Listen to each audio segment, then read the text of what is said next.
नमस्कार, मैं रविंद्र नौटियाल भारद्वाज वैदिक एस्ट्रोलॉजी देहरादून में आपका स्वागत करता हूं। मित्रों, आज सर्वप्रथम हम भगवान शुक्राचार्य जी को नमस्कार करते हैं और उनके द्वारा चलित राशि वृष राशि का फलादेश अक्टूबर माह का आपके सामने प्रस्तुत करते हैं। बंधुओं, जिन जातकों के नाम के आगे, जिन जातिकाओं के नाम के आगे ई, उ, ए, ओ, वा, वी, ओ, वे वर्ण के अक्षर आते हैं, उन जातकों की वृषभ राशि होती है। और वृषभ राशि के जो स्वामी हैं वो शुक्राचार्य जी हैं, शुक्र जी हैं, भार्गव जी हैं। हिमकुंदम मृणालाभम दैत्यानाम परमा गुरु सर्वशास्त्र प्रवक्तारम तम भार्गवम प्रणमाम्यहम भार्गवाय नमः।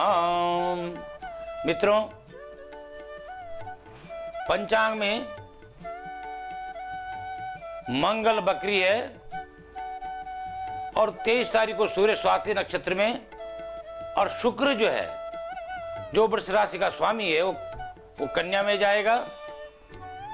और इस माह 17 से दुर्गा सप्तशती पाठ का भी दिन है, 17 से चंडी पाठ का दिन है। ये भी उचित समय हमारे पास है। और आज के फलादेश में वृषभ राशि का तो बहुत ही बेड़ा पार होने वाला है। वृषभ राशि का जो फलादेश है 2 अक्टूबर से 16 अक्टूबर तक वृषभ राशि का कैसा रहेगा, व्यापारियों के कैसा रहेगा, जमीन जायदाद वालों के लिए कैसा रहेगा, सरकारी पदाधिकारियों के लिए कैसा रहेगा, बेरोजगारों के लिए कैसा रहेगा, व्यापारियों के कैसा रहेगा, सरकारी लोगों को लाभ मिलेगा कि नहीं मिलेगा, और नवीन कार्य बनेंगे कि नहीं बनेंगे, ये हम पड़ाव में इसका फलादेश करेंगे। मित्रों, वृष राशि, लग्न में राहु उच्च का, भाव में शुक्र जो है सिंह का शुक्र है, और बुद्ध स्थान में विद्या बुद्धि और संतान स्थान में कन्या का सूर्य है, और तुला का बुध जो है छठे और शत्रु भाव में बैठा हुआ है। उच्च का केतु सप्तम भाव में मंगल के घर वृश्चिक के घर में बैठा हुआ है, और बृहस्पति स्वग्रही है आपका अष्टम भाव में, और शनि मकर का शनि स्वग्रही नवम भाव में, धर्म भाव में, और यात्रा भाग्य भाव में जो शनि है, और केंद्रवर्ती जो है केंद्र का 10वें भाव का स्वामी भी शनि है। और सबसे बड़ी बात है कि त्रिकाश दशक एकादशे राहु, त्रिकाश दश एकादशे भौमा, त्रिकाश दश में 11वें भाव में मीन का मंगल है, मित्र राशिगत है। तो ये 11वें भाव में मंगल जमीन जायदाद के लिए होता है। तो इस टाइम मैं आपको बहुत ही स्वर्णिम काल समझता हूं आपका 2 अक्टूबर से 16 अक्टूबर तक। वृष राशि के जातकों का अभी आप भूमि लाभ होगा, आप भूमि की क्रय विक्रय करेंगे तो इसमें लाभ होगा। सामाजिक प्रतिष्ठा बढ़ेगी आपकी। अगर आप राजनीति में हैं तो राजनीति में आपका पद बढ़ेगा। जो बेरोजगार लोग हैं, जिनको नौकरी की, सरकारी नौकरी की तलाश है, उनके लिए यह स्वर्णिम अवसर है। इस टाइम आपको सरकारी पद मिलेगा, इस टाइम आपको सरकारी पद मिलेगा, क्योंकि पंचम भाव में बुध के घर में सूर्य है और ये सरकारी भाव का प्रमाण आपको देगा। व्यापारियों के लिए बहुत ही सुंदर, व्यापार में वृद्धि, धन भाव में वृद्धि, कुटुंबेश में वृद्धि, लाभेश में वृद्धि, और स्त्री पक्ष में भी केतु जो है, उच्च का केतु सप्तम भाव में बैठा हुआ है, तो स्त्री पक्ष से भी आपको धन की प्राप्ति होगी। स्त्री आपकी सेवा कार्य रहेगी, लेकिन आप उनकी सलाह जरूर लें। इस वक्त आपको उनकी सलाह की आवश्यकता पड़ेगी, तो स्त्री की सलाह से आपको धन लाभ होगा, कार्य में लाभ होगा, यात्रा में लाभ होगा, मित्रता में लाभ होगा, और सरकारी कार्यों में भी लाभ होगा। अगर राजपद और कोई चल रहा है तो उसमें भी आपको बहुत ज्यादा फायदा होने वाला है।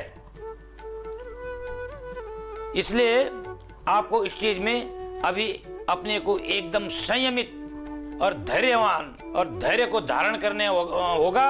और इन परिस्थितियों का लाभ की जितनी भी परिस्थितियां आपको 2 अक्टूबर से 16 अक्टूबर तक है, उनका आपको सही मूल्यांकन करके उसका सदुपयोग करना होगा। इस चीज का ध्यान रखिए। अब हम चलते हैं 17 से 31 अक्टूबर तक। मित्रों, ग्रहों की परिणति तो एक ही है, लेकिन शुक्र जो है वो सिंह राशि से जो कन्या राशि में संतान स्थान में और विद्या बुद्धि स्थान में आया है, और सूर्य जो है 6ठे भाव में रोग जहां का हम विवरण करते हैं, शत्रु का विवरण जहां से देते हैं, वहां सूर्य जो नीच का सूर्य जो है विराजमान हो गया। केतु जो उच्च का 7वें भाव में, व्यापार में कोई नुकसान नहीं होगा। बृहस्पति आपका जो सुग्रही है इसमें स्थान परिवर्तन का योग करता है, नए भूमि परिवर्तन का योग करता है। मकर का शनि आपके भाग्य भवन में, ये व्यापार का और लोहे की वृद्धि करेगा। जो लोग लोहे की फैक्ट्री में, जिनका लोहे का कारोबार है, जो लोहे की मशीनों का निर्यात करते हैं, उसका मैन्युफैक्चरिंग करते हैं, उसका प्रोडक्शन करते हैं, उनके लिए ये बहुत ही अति उत्तम काल है। सबसे बड़ी बात, आप राहु जो है आपका लग्न में बैठा हुआ है, सौम्यता का प्रदान करता है। मंगल जो है लाभ भाव में बैठा है, गुरु के घर में बैठा है, त्रिकाष्टक में बैठा हुआ है। तो मंगल आपको भूमि जायदाद संबंधी कार्यों में आपको फायदा देगा। लेकिन इसमें जो हमें केवल एक बात जो हमें जिस चीज की हमें कमी नजर आ रही है, ये तुला का सूर्य जो 6ठे भाव में बैठा है, बुध के भले ही बुधादित्य योग बनता है, लेकिन ये आप में थोड़ा स्वास्थ्य के लिए बाधा कारक है। रक्त विकार की संभावना, मूत्र विकार की संभावना होगी। व्यर्थ की दौड़ भाग, शुक्र की वजह से संतान के लिए जो है आपका 5म भाव में आना थोड़ा कष्टकारी है, इस बात के लिए ध्यान रखें। विद्यार्थियों के लिए शुक्र जो है मस्तिष्क में विब्रिंग करता है, मस्तिष्क को जो है परिवर्तन करता है, ये मस्तिष्क को गलत मार्ग में जाने का रास्ता बताता है। और लव लाइफ में भी आपके जो है ये आपको सपोर्ट नहीं करेगा, शुक्र जो पंचमेश है, इसलिए इस चीज का ध्यान रखें। अगर आप कहीं गलत संगत और किसी गलत व्यक्ति के सलाह मानेंगे तो आपको हानि होना निश्चित है। इसलिए आप अपने ही अनुसार, अपने बुद्धि विवेक के अनुसार कार्य करें। स्वास्थ्य का ध्यान रखें। दौड़ भाग होगी, परिश्रम अधिक होगा। ये जो स्थितियां हैं ये 17 से 31 अक्टूबर तक की है। इन स्थितियों को आपने कंट्रोल करना है, और ये बहुत जरूरी है कि आप ये सौभाग्य समझिए। आप इस टाइम पे जो है हमारे नवरात्रि भी हो रहे 17 से, आप दुर्गा सप्तशती का पाठ करें।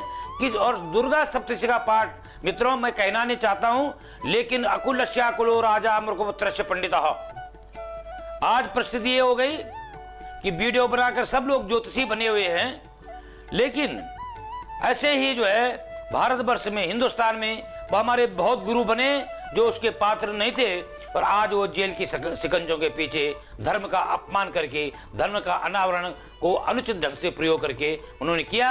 आज भगवान उनको कष्ट दे रहा है। ये बड़ा ऐसा काम बिल्कुल न करें। आप दुर्गा सप्तशती का पाठ करें। किसी कर्मनिष्ठ और जन्मजात उच्च कोटि के ब्राह्मण से इसका अनुष्ठान कराएं तो आपको बहुत फायदादायक मिलेगा। ये माह आपका अक्टूबर माह आपके प्रगति का सबसे बड़ा स्वर्णिम काल है। इस चीज को आपको केवल आपको जो करना है, इस चीज को संभालना है, और जो नहीं करना है वो ये करना है कि स्वास्थ्य के प्रति जो है बिल्कुल जो है लापरवाही नहीं करनी है। आदमी का शरीर मध्य खलु धर्म साधनम, अगर स्वास्थ्य है तो सब कुछ है। धन है, संपदा है, जमीन है, संतान है, पुत्र है, सब कुटुंब है, ये सब आपके स्वास्थ्य के पीछे हैं। अगर आप स्वस्थ रहेंगे तो सब आपके हैं। स्वस्थ रहेंगे तो धन भी आपका है, विद्या भी आपकी है, बुद्धि भी आपका है, व्यापार भी आपका है, सब आपका है। इसलिए आप स्वास्थ्य के प्रति ध्यान रखें और बिल्कुल गलत मार्ग में न जाएं, गलत लोगों की संगत न करें। इस चीज का ध्यान रखें। मित्रों, मेरा आपसे निवेदन है कि व्यूअर्स तो हमारे बहुत बढ़ रहे हैं, लेकिन आप शायद सब्सक्राइब करना भूल जाते हैं। कृपया मेरे एस्ट्रोलॉजी देहरादून चैनल को सब्सक्राइब करें, लाइक करें, और जो भी अगर हमसे आपको कोई भी परामर्श लेना है तो कृपया जो हमारा नंबर जो है स्क्रीन पे चल रहा है उस नंबर पे आप हमें संपर्क कर सकते हैं, हमसे आप प्रश्न पूछ सकते हैं, और किसी भी चीज का अगर निराकरण करना हो तो आप हमसे इस बारे में प्रश्न पूछ सकते हैं। अगर आपको उचित अनुष्ठान, अगर उचित धार्मिक कार्य करने के लिए भी अगर आपको किसी ब्राह्मण की, किसी योग्य पुरुष की आवश्यकता होती, उसके लिए भी आप हमसे संपर्क कर सकते हैं। बहुत बहुत धन्यवाद। भगवान शुक्राचार्य आपके सकल मनोरथ, आपकी दिव्य ज्योति, बुद्धि और विद्या का विकास करे। बहुत बहुत धन्यवाद। जय श्री कृष्ण।